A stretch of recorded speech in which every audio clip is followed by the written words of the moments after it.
मुझे भी 2024 लोकसभा चुनाव में बहुत बड़ा ठोकर लगा है। आप लोगों के नज़र में वो मजबूरी मेरी गलती थी, तो मैं आप लोगों से माफ़ी मांगना चाहता हूँ और आगे से इस प्रकार से गलती मनीष कश्यप नहीं करेगा। बाहरी से तो बाद में लड़ना है, पहले तो अपनों से लड़ना है। विपक्षियों से तो बाद में लड़ना है, पहले तो अपनों से लड़ना है, ये चीज़ है।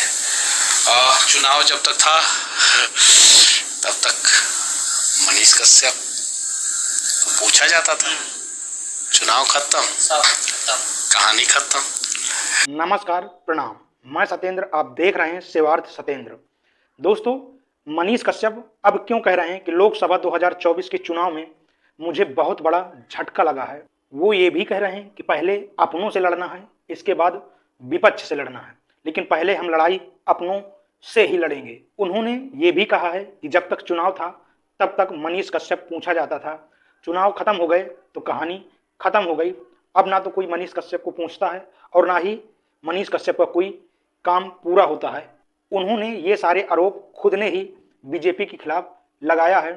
हालांकि उन्होंने पार्टी का नाम नहीं लिया, लेकिन उनका जो कहने का तात्पर्य था वो समझ में आ रहा था कि वो खाली बीजेपी को ही ऐसा बोल रहे हैं, क्योंकि चुनाव पीरियड में बीजेपी को ही मनीष कश्यप ने ज्वाइन किया था और भाजपा में शामिल हुए थे। तभी लोगों ने उनका बहुत ज़्यादा विरोध भी किया था। जो भी उनके समर्थक थे, दोस्त यार थे, उन लोगों ने विरोध इसका जमकर किया था, लेकिन मनीष कश्यप को उस टाइम पे समझ में नहीं आ रहा था। लेकिन आज ये बात मनीष कश्यप को समझ में आने लगी है। मनीष कश्यप को अपनी गलतियों का एहसास होने लगा है। दोस्तों, जो कभी लोगों के लिए हमेशा हर समय खड़ा रहता था, लोगों की समस्याओं का हल था, लोगों के बुरे वक्त में जाता था, खड़ा होता था, लोगों की हर छोटी से छोटी समस्याओं को दिखाने की कोशिश करता था, उनको समाप्त करने की कोशिश करता था, यानी गरीब लोगों के लिए वह एक फरिश्ता था। तभी जो बिहार के लोग थे, वहाँ के लोग उसे बहुत ज़्यादा प्यार करते थे और मनीष कश्यप को वो सन ऑफ बिहार कहने लगे थे। लेकिन चुनाव पीरियड में जब मनीष कश्यप ने बीजेपी ज्वाइन किया था, भाजपा के साथ शामिल हो गए थे, तब वो लोगों की समस्याओं को और जो लोगों का प्यार मिलता था उनको सबको भूल गए थे। और उस टाइम पे खाली उनको दिखता था तो बीजेपी ही दिखती थी, बीजेपी के गुणगान गाते थे और उनके नेताओं के गुणगान गाते थे। मनीष कश्यप खूब चिल्ला चिल्ला के खाली चुनाव पीरियड पर बीजेपी के ही गुणगान गाते रहे हैं। लेकिन उन्हें 1 से 1.5 महीने बाद अब उन्हें ये एहसास हो गया है कि मैं बीजेपी में जाकर बीजेपी ज्वाइन करने पर बहुत बड़ी गलती किया है। और मनीष कश्यप ने इस गलती के लिए लोगों से माफ़ी भी मांगी है और लोगों के सामने हाथ भी जोड़ा है। आप लोग पहले मनीष कश्यप का वो पूरा वीडियो देखें कि किस तरह से वो वीडियो में माफ़ी मांगते हैं और किस तरह से वो उदास हैं। पार्टी में जुड़े हैं, जुड़ने से तो कोई फायदा अभी दिख नहीं रहा है। Try again. जुड़ने से यही फायदा है कि आपका फेसबुक हैक हो जाता है, कोई फोन करके पूछता तक नहीं है। कोई फोन करके तगड़ा है बीजेपी का आईटी सेल, ये सब मेरे लिए नहीं है। आपके लिए नहीं है? नहीं है, मेरे लिए नहीं है। मुझे जो अपनी लड़ाई लड़ना है खुद के दम पे खुद ही लड़ना है, मेरे लिए नहीं है भाई। तो आगे कब तक आएगा ये, क्या बोला गया फिर? देखिए, अगर पार्टी के लेवल से अगर थोड़ा सा भी प्रयास हुआ रहता तो अभी तक जो है मेरा पेज रिकवर हो गया रहता। वो 1 घंटे में रिकवर हो जाता, 1 घंटा काफ़ी है। लेकिन बहुत सारे जगहों पे मैंने फ़ोन भी किया। ठीक है, देखते हैं। बस नाम के लिए अपना नाम खुद के दम पे बनाइए, किसी के दम पे मत बनाइए, किसी के दम पे नहीं। तो फिर पार्टी आपको मदद क्यों नहीं कर रही है? बिहार में कार्यकर्ताओं का मदद होता है क्या? किस कार्यकर्ता का मदद होता है? एक का नाम बताइए। बहुत सारे लोगों का हो जाता है। आप बताइए ना नाम। लाठीचार्ज हो जाता है, बेचारे कार्यकर्ता सड़क पे आके मर जाते हैं, उनके घर तक कोई नहीं जाता है। FIR के लिए कार्यकर्ता सड़कों पे दौड़ते रहते हैं, थाने के चक्कर लगाते रहते हैं, काम नहीं होता है। Aadhaar card, pan card, voter ID card, मृत्यु प्रमाण पत्र, ड्राइविंग लाइसेंस, पासपोर्ट, हर चीज़ बनवाने के लिए जो है घूस लगता है। कहाँ से मदद होता है? नहीं होता है भाई, सच्चाई है। यही सच्चाई है कि कल भी आप अकेले थे, आज भी हैं, हमेशा अकेले ही? हमेशा अकेले, कल भी अकेले नहीं थे, आज भी अकेले नहीं है। आज भी आप मेरे साथ हैं, आपके जैसे बहुत सारे लोग मेरे साथ हैं। आज भी हम सड़कों पे उतरते हैं, आज भी हम सड़कों पे उतरते हैं तो लोग जो है प्यार से जो है गले लगाते हैं। हाँ, एक चीज़ है कि मैं पार्टी ज्वाइन किया तो कुछ लोग मेरे से नाराज़ हुए। कुछ लोग पहले समझते थे कि मनीष जो है सब से सवाल पूछता था। पार्टी ज्वाइन कर लिया तो एक पार्टी से सवाल नहीं पूछेगा। उन लोगों की नाराज़गी जायज़ थी। जो फैन फॉलोइंग था वो थोड़ा बहुत घटा, ये भी बात सही है, ये भी बात सही है। लेकिन ये भी बात सही है कि आज भी अगर मैं बिहार, झारखंड, उत्तर प्रदेश या दिल्ली, इन सब हिंदी भाषी कहीं भी क्षेत्र में चला जाता हूँ, कहीं भी, या इंक्लूडिंग राजस्थान, MP, मध्य प्रदेश या छत्तीसगढ़, कहीं भी चला जाता हूँ तो लोग प्यार देते हैं, लोग उतरते हैं, सम्मान देते हैं। सबकी अपनी अपनी मजबूरी होती है। मेरी भी मजबूरी थी कुछ। मैं, अगर आप लोगों के नज़र में वो मजबूरी मेरी गलती थी तो मैं आप लोगों से माफ़ी मांगना चाहता हूँ, और आगे से इस प्रकार से गलती मनीष कश्यप नहीं करेगा। किस चीज़ के लिए माफ़ी मांग रहे हैं? बस वो जिनसे मैं माफ़ी मांग रहा हूँ वो लोग समझ गए होंगे, और मैं वादा करता हूँ कि आगे से जो है मैं किसी का दिल नहीं तोड़ूंगा, किसी का उम्मीद नहीं तोड़ूंगा। कुछ लोगों को लगा होगा कि मनीष कश्यप ने उम्मीद तोड़ दिया, तो उम्मीद नहीं तोड़ूंगा। और ठोकर लगता है तो आदमी संभलना सीखता है। मुझे भी 2024 लोकसभा चुनाव में बहुत बड़ा ठोकर लगा है, लेकिन हम लोग लड़ने भिड़ने वाले लोग हैं और अपना रास्ता अपने दम पे बनाने वाले लोग हैं। हमारे लिए कोई गॉड फादर जो है ना, वो गॉड बना के नहीं भेजते हैं।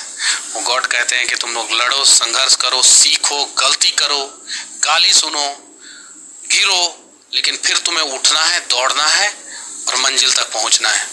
प्रयास करेंगे, रिकवर तो होगा। फेसबुक पेज एकदम 100% होगा। आज नहीं तो कल होगा, एकदम होगा, 100% होगा। अच्छा, एक बात आपके अंदर से निकल रही है, कुछ दर्द है आपके अंदर में? दर्द नहीं है, कोई दर्द नहीं है, बस कुछ ना कुछ तो बात है अंदर से। राजा का बेटा नहीं है। हम लोग अटल बिहारी वाजपेयी के रास्तों पे चलने वाले लोग हैं, लाल बहादुर शास्त्री जी के रास्तों पे चलने वाले लोग हैं। हम लोग उनके जैसे नहीं हैं, उनके दिखाए हुए रास्तों पे चलने वाले लोग हैं। सरदार पटेल के रास्तों पे चलने वाले लोग हैं। ये ऐसे लोग थे जिनका कोई गॉड फादर नहीं था। इन्होंने अपना रास्ता खुद के दम पे बनाया। बाहरी से तो बाद में लड़ना है, पहले तो अपनों से लड़ना है। विपक्षियों से तो बाद में लड़ना है, पहले तो अपनों से लड़ना है। ये चीज़ है। चुनाव जब तक था तब तक मनीष कश्यप तो पूछा जाता था। चुनाव खत्म, कहानी खत्म। यानी आप लोग समझ सकते हैं क्या बोल रहे हैं। अगर समझते होंगे तो समझ जाइए कि कितना दर्द है इनको। कुछ दर्द नहीं है, बस फाइनेंशियली लॉस भी हुआ मुझे। मैं यूट्यूब फेसबुक से जो है पार्टी ज्वाइन करने से पहले आराम से 10 लाख रुपया कम से कम मिनिमम कमाता था। पार्टी ज्वाइन करने के बाद 2 लाख रुपया भी नहीं कमा पा रहा हूँ। मेरे पास जो है स्टाफ्स हैं, उनका सैलरी, मैं अपने स्टाफ का सैलरी जो है समय पे दे देता हूँ। मैं मतलब जब से जेल से निकला हूँ तब से अपना सैलरी नहीं ले पा रहा हूँ। मेरे साथ जो मेरे पार्टनर हैं उनको सैलरी नहीं मिल रहा है। बहुत सारी चीज़ें हैं, लेकिन कोई पूछने नहीं आता है। आपके बुरे समय में कोई पूछने नहीं आएगा आपको। उल्टा जो है आपके मित्र लोग जो हैं वो लोग भी, बहुत सारे लोग नाराज हो जाएंगे। उनको भी आपसे बहुत सारा उम्मीद रहता है। उनको भी आपकी छोटी छोटी गलतियां दिखना शुरू हो जाती है, आपको भी उनकी छोटी छोटी गलतियां दिखनी शुरू हो जाती है। बुरे समय में बहुत सारे अपने लोग जो है हाथ छोड़ देते हैं। बहुत सारे लोग जो है अपनी समस्याओं को लेके आते हैं। आपका खुद का बुरा दौर चल रहा है, वो अपनी समस्याओं को लेके आएंगे। आप उनके समस्याओं का समाधान नहीं कर पाते हैं तो भी वो लोग भी नाराज होते हैं। इन सब चीज़ों के बीच में जो है हम लोगों को अपना जीवन जीना है, चलना है। मैं कह सकता हूँ कि मेरा सबसे बुरा दौर जो है जब मैं जेल गया था, वो समय था। उससे बुरा दौर तो अब नहीं आएगा। तो अब जो है जो भी होगा वो मैं लड़ भीड़ के मेरा जो केस में बहुत सारे लोग सोचते होंगे कि पार्टी ज्वाइन करने के बाद, पार्टी ज्वाइन करने से पहले जो है ना, मेरे सारे केसों में जो है यूयू ने जो 4 केस दर्ज किया था, उन 4 केसों में मेरी रिहाई हो गई थी। उस समय जब चुनाव की मैं तैयारी कर रहा था, चुनाव लड़ रहा था, मैं बीजेपी और महागठबंधन दोनों के खिलाफ था भी। लेकिन कुछ कारण था जो मैंने बीजेपी ज्वाइन किया। लेकिन गलतियां अगर मुझे दिखेगी तो मैं बोलूँगा। कोई मुझे पुराने अंदाज में कब लौटेंगे? मैं वैसे ही हूँ, पहले जैसा ही हूँ। पहले जैसा तो नहीं है। बहुत सारे लोग आपको उस अंदाज में देखना चाहते हैं। आज से लगभग 1 साल पहले जो अंदाज आप नहीं जानते हैं। मैंने पुल जो गिरा बिहार में उस पर FIR किया। मैं मोतिहारी में पुल गिरा था, वहाँ पे भी गया था। तो मैं अपना काम कर रहा हूँ, ऐसा नहीं है कि नहीं कर रहा हूँ। हाँ, हालांकि थोड़ा बहुत परेशान हूँ। इन सारे परेशानियों का, समस्याओं का समाधान होगा, हर संकट का हल होगा। आज नहीं तो कल होगा। दोस्तों, आपने देखा कि मनीष कश्यप किस तरह से अपनी गलतियों पर, बीजेपी ज्वाइन करने पर शर्मिंदा हैं और वो माफ़ी भी मांग रहे हैं। लेकिन उस टाइम पर जब चुनाव चल रहे थे तो मनीष कश्यप को कुछ भी नहीं समझ में आ रहा था। वो फाइल लेकर बीजेपी के काम गिनवा रहे थे और बीजेपी के ही गुणगान गा रहे थे। आज जब बीजेपी उन्हें कुछ नहीं समझती तो आज उनको समझ आ रहा है।